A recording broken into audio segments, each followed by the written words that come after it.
Assalamualaikum warahmatullahi wabarakatuh. Perkenalkan, nama saya Melinda Helmalia Putri. NPM saya 10222027. Saya dari Universitas Teknologi Digital. Di sini saya akan menjelaskan sedikit materi tentang Ma'rifatul Rasul yang telah saya pelajari sebelumnya.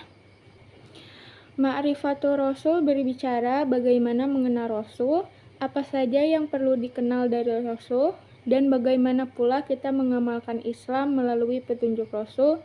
Yang penting dari ini adalah kita mengetahui, memahami, dan dapat mengamalkan sunnah Nabi dan menjalankan ibadah dengan baik. Yang selanjutnya yaitu tentang hajatul insani ila Rasul atau kebutuhan manusia terhadap Rasul. Manusia diciptakan oleh Allah Ta'ala dengan membawa fitrah atau naluri.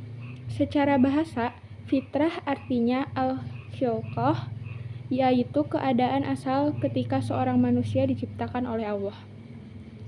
Fitrah yang dianugerahkan Allah kepada manusia diantaranya adalah yang pertama, fitrah terhadap wujudul khaliq atau eksistensi keberadaan pencipta, tentang adanya naluri kebutuhan dalam diri manusia. Firman Allah dalam Al-Quran Surat Yunus ayat 22. Jadi manusia adalah makhluk yang asal kejadiannya bertuhan dan mengakui ada kekuasaannya Tuhan yang menjadikan alam semesta ini. Itulah naluri dan fitrah manusia disebutkan dalam Quran Surah Al-A'raf ayat 172.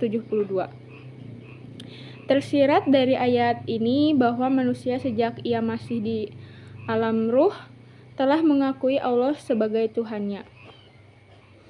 Yang kedua, fitrah untuk ibadatul khaliq atau menyembah atau beribadah kepada Sang Pencipta.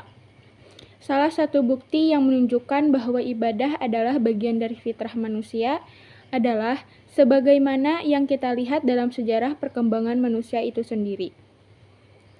Manakala belum sampai kepada mereka para nabi dan rasul yang diutus Allah Ta'ala atau ajaran yang dibawa oleh para nabi dan rasul, maka manusia selalu beribadah atau menyembah Tuhan yang mereka yakini keberadaannya dengan interpretasi masing-masing.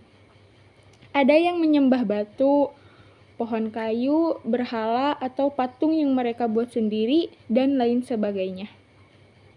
Ketiga, fitrah terhadap al-hayatul munazzamah atau kehidupan yang teratur. Oleh karena itu, manusia sebagai makhluk individu maupun sosial dengan dorongan fitrahnya selalu berupaya menata kehidupannya.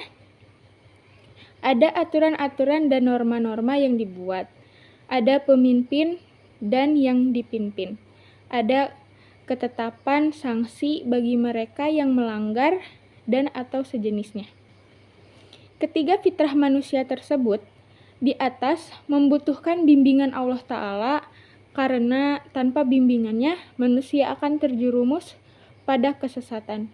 Oleh karena itu, dengan kasih sayangnya, Allah Ta'ala telah mengutus para rasul untuk memberikan petunjuk yang benar agar mereka ma'rifatul khaliq atau mengenal penciptanya. Dan yang selanjutnya itu ta'riful rasul atau pengertian ar-rasul. Dari segi bahasa, rasul berasal dari kata rasala yang berarti mengutus, sedangkan kata rasul adalah bentuk infinitif atau masdar dari kata rasala yang berarti utusan atau seseorang yang diutus. Adapun secara istilah, kata rasul artinya adalah seorang laki-laki yang dipilih dan diutus oleh Allah dengan membawa risalah kepada umat manusia. Ada dua kata kunci untuk memahami definisi ar-rasul, yaitu pertama, hamilur risalah atau membawa dan menyampaikan risalah. Mengenai hal ini Allah Ta'ala berfirman dalam Quran Surah Al-Maidah ayat 67. Kedua, qudwatu fit takbikir risalah atau menjadi qudwah, contoh bagi umat manusia dalam melaksanakan ajaran yang dibawanya. Allah Ta'ala berfirman, Quran Surah Al-Ahzab ayat 21. Namun ingat, tidak semua orang membawa risalah atau ajaran dan menjadi qudwah. Contoh, dapat disebut atau diakui sebagai rasul karena rasul-rasul yang diutus oleh Allah Ta'ala memiliki ciri-ciri khusus, diantaranya memiliki sifatul asasiyah, sifat-sifat asasiyah, yakni sifat-sifat dasar yang layak baginya, misalkan sifat sidik, amanah, tabligh, dan fatonah. Sifat ini layak dimiliki oleh setiap rasul yang mengemban atau membawa risalah dari Allah Ta'ala. Kedua, memiliki al-mu'jizat atau mukjizat. Ketiga, adanya al-bisyarat atau berita gembira kedatangannya. Keempat, adanya an-nubuwat, berita-berita kenabian. Kelima, adanya at-samarat, hasil dakwah yang dilakukannya. Makna yang selanjutnya yaitu maknatul rasul atau kedudukan rasul. Muhammad Shallallahu Alaihi Wasallam memiliki kedudukan yang istimewa bagi umat Islam, namun kedudukan beliau yang istimewa itu tidak disikapi oleh umat Islam dengan sifat ghuluw atau berlebihan, sebagaimana sikap kaum Nasrani yang mempertuhankan Nabi Isa alaihi salam. Umat Islam memposisikan Rasulullah Shallallahu Alaihi Wasallam secara profesional sebagaimana diajarkan sendiri oleh beliau dari Ubaidillah bin Abdillah dari Ibnu Abbas. Ia mendengar Umar radhiyallahu anhu berkata di atas mimbar, "Aku mendengar Rasulullah Shallallahu Alaihi Wasallam bersabda, janganlah kalian berlebih-lebihan dalam memujiku seperti orang-orang Nasrani berlebih-lebihan dalam memuji putra Maryam. Sesungguhnya aku hanyalah seorang hamba Allah, maka katakanlah Abdullah, hamba Allah dan Rasulnya." Hadis riwayat Bukhari. Dari hadis ini, kita dapat menyimpulkan kedudukan Rasulullah Shallallahu Alaihi Wasallam adalah abdun min ibadillah, seorang hamba atau manusia biasa dari sekian banyak hamba-hamba Allah Ta'ala. Yang membedakannya dengan hamba Allah Ta'ala lainnya adalah beliau Rasulullah minal mursalin, seorang rasul atau utusan Allah dari sekian banyak rasul-rasul Allah lainnya.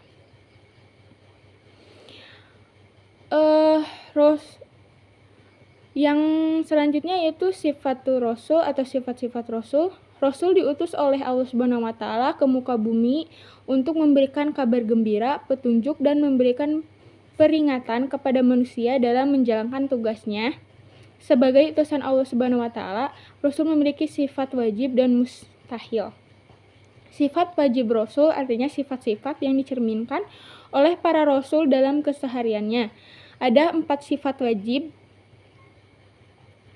bagi Rasul yang harus diketahui oleh seorang muslim, diantaranya sidik, amanah, tabligh, dan fatonah. Sidik, seorang Rasul memiliki sifat sidik yang artinya selalu benar dan jujur. Maksudnya, apa yang dikatakan Rasul adalah benar, baik ketika menyampaikan wahyu dari Allah maupun ketika mengeluarkan perkataan duniawi.